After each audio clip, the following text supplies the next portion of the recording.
जा रहा है। ममता बनर्जी लंदन के दौरे पर वहां के केलॉग कॉलेज में छात्रों को संबोधित कर रही थी और इस दौरान छात्रों ने उनसे भारत को लेकर सवाल पूछा कि भारत दुनिया की तीसरी बड़ी अर्थव्यवस्था बनने की ओर है और इस पर आपकी राय क्या है। तो ममता ने जवाब दिया कि मैं इससे असहमत हूं। India has already overtaken the UK. We are now the 6th largest economy. India is the 5th largest economy. Soon it will be the 3rd largest economy in the world. By 2060, I predict it will be the number 1 economy in the world. And Who? India as a country. So I will defer that.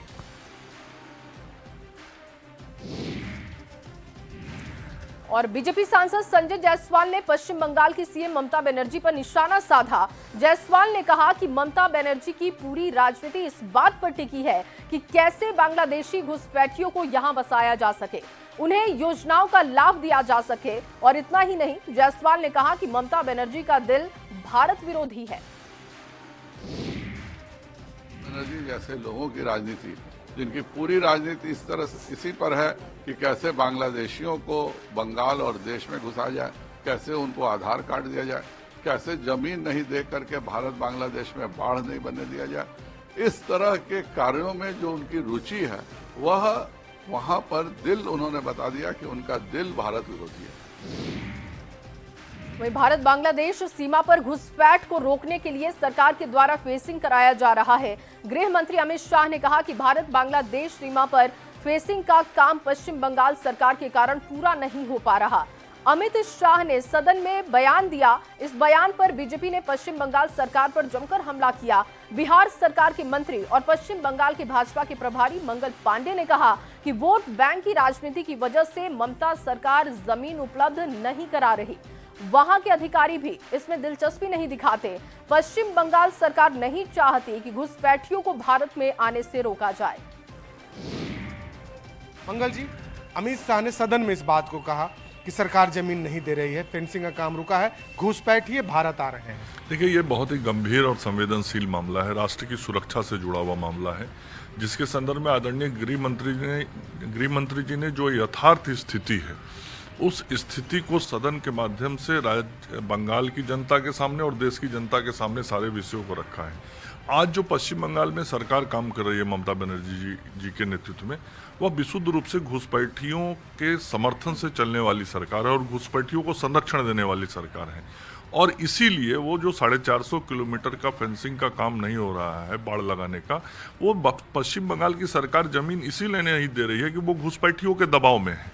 और घुसपैठियों का दबाव इसीलिए कि उनका vote चाहिए ममता बनर्जी को, उन लोगों को देश के अंदर घुसाना, उनको मतदाता बनवाना, फिर उनका वोट लेने के लिए काम करना। और कुल मिला के ये सभी लोग कहीं ना कहीं राष्ट्र हित के विरुद्ध में काम करते हैं। और इधर डिप्टी सीएम विजय सिन्हा ने भी ममता बनर्जी पर जोरदार पलटवार किया है। उनका रिएक्शन भी सुनते हैं।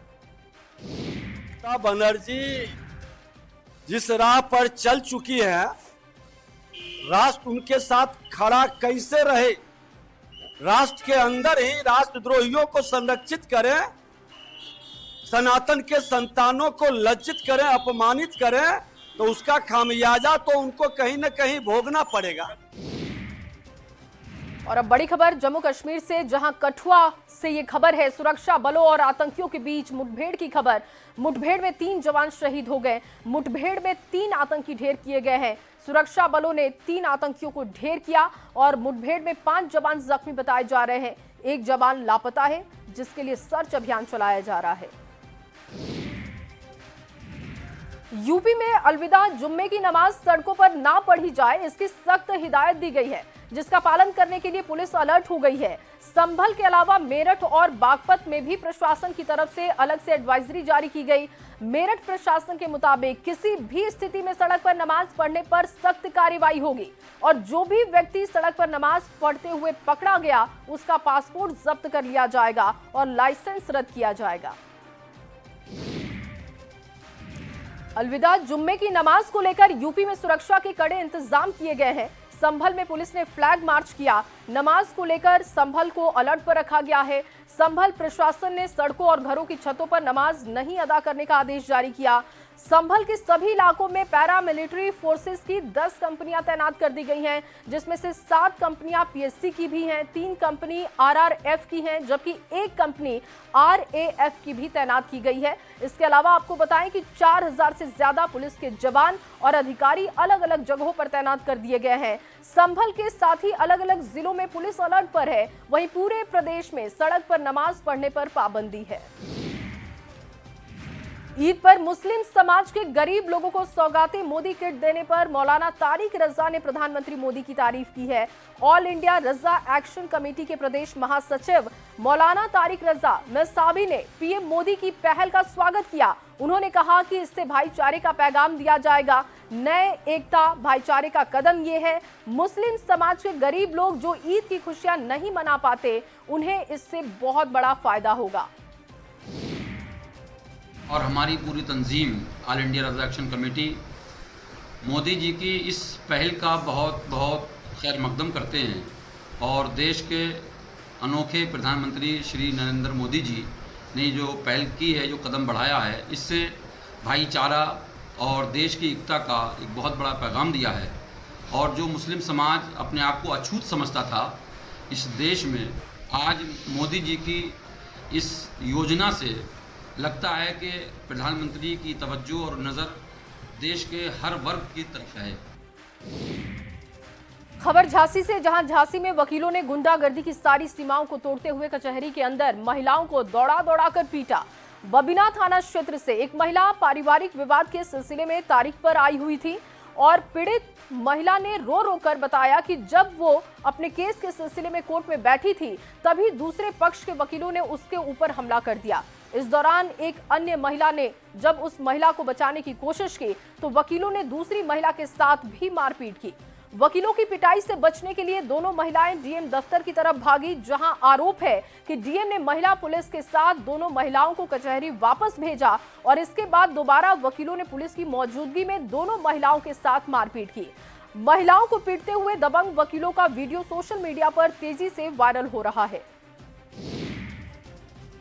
अगली खबर दरभंगा से, जहां दरभंगा में बीजेपी सांसद गोपाल जी ठाकुर ने भी नवरात्र में मीट की बिक्री बंद करने की बात कही है। इस मांग का समर्थन किया। साथ ही गोपाल जी ठाकुर ने कहा कि सड़क किसी भी धार्मिक आयोजन के लिए नहीं है, सड़क लोगों की सुविधा के लिए है और ऐसे में सड़क पर नमाज पढ़ने की भी परंपरा बंद होनी चाहिए, क्योंकि इससे कई बार लोगों को भारी परेशानी का सामना करना पड़ता है। रूप से नवरात्र जैसे पवित्र पर्व को मनाना चाहिए, जो हिंदू का सबसे बड़ा पर्व है, उसमें मीट मछली बंद होना ही चाहिए और सबको गले मिला करके हिंदू का पर्व में मुस्लिम को भी योगदान देना चाहिए और मुस्लिम के पर्व में हिंदू को भी एक भाईचारा बना करके चलना चाहिए। ये कोई गलत बयानबाजी नहीं हो रहा है। मीट और मछली का नवरात्र में बंद होना ही होना चाहिए। नमाज को लेकर भी सियासत हो रही है कि सड़क पर नमाज नहीं पढ़ी जानी चाहिए, इसको लेकर भी हंगामा मचाया बिहार में। देखिए, सड़क पर तो निश्चित रूप से नमाज या कोई पर्व नहीं होना चाहिए और सबका अपना अपना स्थान है, मंदिर है, मस्जिद है, अपने कैंपस में अपने स्थान पर हो। अगली खबर पटना से, जहां पटना दौरे पर आए केंद्रीय मंत्री रामदास आठवले ने भी सड़कों पर नमाज पढ़ने के मुद्दे पर बयान दिया। पटना एयरपोर्ट पर उन्होंने कहा कि कानून व्यवस्था की स्थिति नहीं बिगड़े, इसका ध्यान देना होगा और इसकी बहुत जरूरत भी दिखाई देती है, क्योंकि कई बार सड़क पर नमाज पढ़ने से लोगों को परेशानी होती है। जब कोई वक्त आता है तो लोगों के लिए मतलब तकलीफ होती है और कुछ लोगों से विरोध होता है, इसलिए मुझे लगता है कि इसमें पुलिस प्रशासन ने ध्यान देने की आवश्यकता है। लॉ एंड ऑर्डर की स्थिति पैदा ना हो और लोगों को तकलीफ ना हो, इसके लिए मतलब नमाज पढ़ने का उनको पूरा अधिकार है, लेकिन उसके लिए प्रशासन ने उसमें ध्यान देकर उसमें मार्ग निकालना चाहिए। और खबर चारा घोटाला से जुड़ी हुई है, जहां बिहार में 3 दशक पहले राज्य का सबसे बड़ा चारा घोटाला हुआ था। इस मामले में अब राज्य सरकार घोटाले का पैसा वसूलने की तैयारी में है। बिहार सरकार इस मामले में सीबीआई और इनकम टैक्स विभाग से चर्चा करेगी और इसके साथ ही 950 करोड़ की वापसी के लिए कोर्ट भी पहुंचेगी। यानी जो लोग 90 के दशक में पशुओं का चारा डकार गए, सरकार उन पर फिर से शिकंजा कसने की तैयारी में है और घोटाले का पैसा वसूलने के लिए कदम उठाने जा रही है। बता दें कि पटना हाई कोर्ट ने चारा घोटाला मामले की जांच सीबीआई को सौंपते वक्त उस घोटाले के पैसे की वसूली की जिम्मेदारी भी सौंपी थी, जिसे दोषियों की संपत्ति जब्त कर वसूला जाना था। लेकिन 3 दशक बाद भी घोटाले का 1 रुपया सरकार के खजाने में नहीं पहुंचा। तो बिहार सरकार चारा घोटाले का पैसा वापस खजाने में लाने के लिए पहल करने जा रही है, जिस पर राजनीति जारी है। स्वास्थ्य मंत्री मंगल पांडेय ने भी कहा कि निश्चित रूप से सरकार घोटाले का पैसा खजाने में वापस लाएगी। जानते हैं कि जो चारा घोटाला हुआ था, उस चारे घोटाले में बिहार के खजाने से सैकड़ों करोड़ रुपए की लूट हुई थी और उस वक्त तत्कालीन हाई कोर्ट की टिप्पणी हुई थी कि बिहार में जंगल राज है। तो निश्चित रूप से जो राशि बिहार के खजाने से लूट के लोगों ने अवैध संपत्ति बनाई थी, वह संपत्ति सरकार के पास वापस आए, इसका हर संभव प्रयास होगा।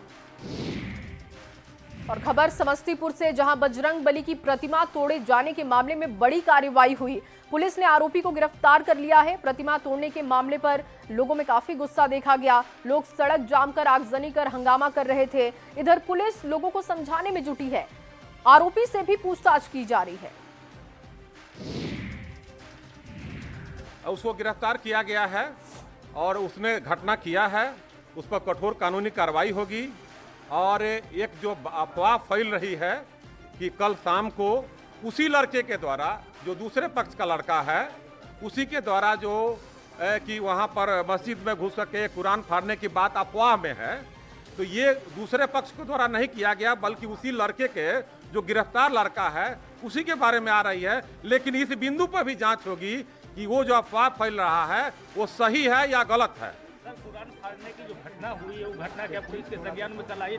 नहीं, ये किसी पक्ष ने हमको संज्ञान में पुलिस को नहीं दिया था, ना मुस्लिम पक्ष ने नहीं दिया था कि इस तरह मेरे घटना हुई है। लेकिन आप आज एक बात आ रही है, लेकिन हम लोग उसको विधिवत जांच करेंगे कि सही है या गलत है। इस अफवाह से इस घटना का कोई मतलब नहीं है। जो बात अफवाह फैलाई जा रही है कुरान वाली, तो ये हिंदू पक्ष के द्वारा नहीं किया गया है। ये बात आ रही है कि उस लड़के के द्वारा किया गया है, जो मुस्लिम पक्ष। वहीं पकड़े गए आरोपी की मां ने कहा कि उसकी मानसिक स्थिति ठीक नहीं थी। दवा खिलाने पर वो मां को हत्या करने और मौत के घाट उतारने की धमकी भी देता था। ये हालत है 4-5 साल से है। अच्छा। अभी जो है ना 3-4 महीना से बहुत ज़्यादा बढ़ा हुआ है। इसका इलाज करवा रहे? हाँ, इलाज करवा रहे थे, लेकिन इधर कंट्रोल में नहीं है। दवा नहीं खाता, बोलता है दवा देगी तो हम तुमको मार देंगे। किसी से नहीं खाता है दवा, जो मन में आता है वही करता है, मरता है, पिटता है। अम्मी को नहीं समझती है, ना घर में किसी को समझते है। एकदम सब सामान फेंक उक देता है एकदम।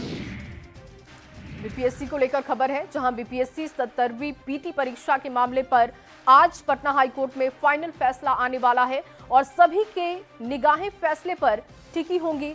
Acting chief justice Ashutosh Kumar की खंडपीठ में ये सुनवाई होगी और फैसला होगा। 9 जनवरी को याचिकाकर्ता पप्पू कुमार ने हाईकोर्ट में याचिका दाखिल की थी और 13 दिसंबर को आयोजित पीटी परीक्षा में गड़बड़ी और धांधली का आरोप लगाते हुए परीक्षा रद्द करने के साथ ही पुनर्परीक्षा की मांग की गई थी। इस बीच कई दफे सुनवाई हुई थी और 19 मार्च को फैसला सुरक्षित रख लिया गया था। खबर पटना से है, जहां पटना में मेट्रो का काम काफी तेजी से हो रहा है। सबसे ज्यादा चुनौती टनल की खुदाई में है और पीएमसीएच में बनने वाले मेट्रो स्टेशन के लिए भी खुदाई काफी तेज गति से चल रहा है। मेट्रो स्टेशन के लिए मिट्टी खुदाई में लगे मशीन बता रहे हैं कि ये काम कितना चुनौती भरा है। राजधानी पटना से अगली खबर, राजधानी पटना के लोगों को जल्द ही डबल डेकर पुल की सौगात मिलने जा रही है। जल्द ही इसका उद्घाटन भी सरकार कर सकती है। सरकार की तैयारी है कि अप्रैल महीने में ही इस डबल डेकर ब्रिज का उद्घाटन कर लिया जाएगा। इस पुल के बन जाने से अशोक राजपथ पर लोगों को जाम की समस्या से नहीं जूझना होगा। देखिए, इस डबल डेकर ब्रिज को हम लोगों ने शुरुआत किया था 21-22 के समय में और अब 3 साल की अवधि में ये कंप्लीशन के पीरियड में है और इस महीने के अंत तक इसको पूरा हो जाना है। इससे 3 जगह जो हम कनेक्शन दे रहे हैं, जिसको हम पीएमसीएच का जो पार्किंग के लिए इमरजेंसी के वो कनेक्टिविटी उनको करना है, पीएमसीएच की टीम को और मेट्रो के लोगों को। तो बाकी हम लोग ट्रैफिक को गो थ्रू कर सकते हैं, यानी डबल डेकर पूरी तरह से बनकर तैयार है लोगों के सुविधा देने के लिए। और सबसे बड़ी बात है जो अशोक राजपथ, जो कारगिल चौक से जो पार्ट है इसका पीएमसीएच महेंद्रू जाने का, वो पूरी तरह से कंजेस्टेड इलाका रहा और मुझे मालूम है कि यहाँ के लोगों को इसके बनने के दौरान काफ़ी कठिनाई झेलनी पड़ी, लेकिन अब आने वाले दिनों में उनको एक सुगम पाथवे मिलेगा। साथ में इसके जो नीचे के सड़क हैं उसको भी हम पूरी तरह से बनाकर और उसके ड्रेन को बनाकर जनता को समर्पित करेंगे। और इधर पटना विश्वविद्यालय में कल छात्र संघ चुनाव होना है और सेंट्रल पैनल की 5 सीटों और काउंसिल मेंबर के 22 सदस्यों के लिए 19,000 से अधिक वोटर्स मतदान करने वाले हैं। मतदान को लेकर अलग अलग संगठनों के छात्र नेता और वोटर्स में उत्साह भी है। हालांकि माहौल को लेकर सभी चिंतित हैं। छात्रों ने साफ कहा है कि विश्वविद्यालय के खोए हुए गौरवशाली इतिहास को वापस लाना एक बड़ी चुनौती है। अगली खबर आरा से, जहां आरा के पूर्व सांसद आरके सिंह ने एक बार फिर से बड़ा बयान दिया। भोजपुर जिले के कारी 7 गांव में एक सड़क के उद्घाटन के बाद लोगों को संबोधित करते हुए उन्होंने कहा कि वो गद्दारों को नहीं छोड़ेंगे। उन्होंने कहा कि चुनाव में इस क्षेत्र की 4.5 लाख से ज्यादा जनता से उनका साथ उन्होंने दिया है, लेकिन 50,000 लोगों ने गद्दारी भी उनके साथ की। समय आने पर गद्दारों को जवाब देंगे। पूर्व केंद्रीय मंत्री का इशारा उन लोगों की तरफ था जिन लोगों ने इस लोकसभा चुनाव में उन्हें वोट नहीं किया। ये 5.25 लाख लोग के गद्दार वो 50,000 हैं जो कि गद्दारी किए, तो वो गद्दारी हमसे नहीं किए, वो गद्दारी किए ये 5.25 लाख लोगों से किए। 5.25 लाख लोग जो निकल करके तो ये तपती दोपहरिया में वोट दिए, उससे गद्दारी हुई। 40-50 हजार जो गद्दारी किए, चाहे किसी कारण से भी वो किए होंगे, लेकिन हम लोग छोड़ेंगे नहीं। हम लोग फिर लड़ेंगे, हम छोड़ करके जाने वाले हम हैं नहीं।